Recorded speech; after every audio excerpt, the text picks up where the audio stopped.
Me kõik teame, et praegu on aja arvamise 21.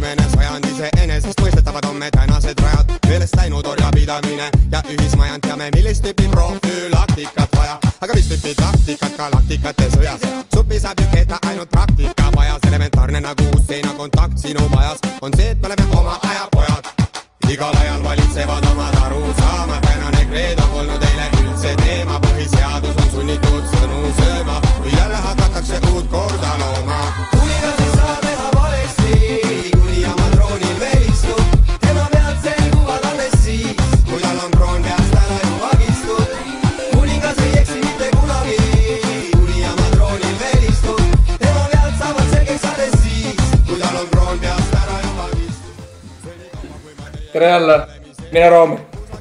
Küsite miks mina? Ei tea, raske hinnata. Reporter välja. Aitäh, kallis kuningas. Mina olen Hele ja olen kuninga käsul tulnud linna peale uurima, mis arvavad inimesed, miks peaks Roomet taas tulema müügikuningaks. Mis teie arvate? Miks peaks Roomet olema selle aasta müügikuningas? Näeb hea välja, näeb väga hästi ja on teinud seda ka mitu aastat tagasi. Ehk siis pole ka mingit tagasikäiku olnud, siis on see minu jaoks väga suur, väga tähtis moment.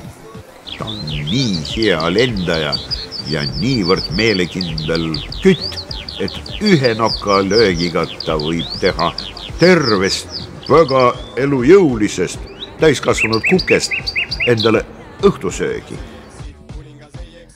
Aga palun öelge, mis on need iseloomujooned, mis peaksid nagu Roometi müügikuningaks viima?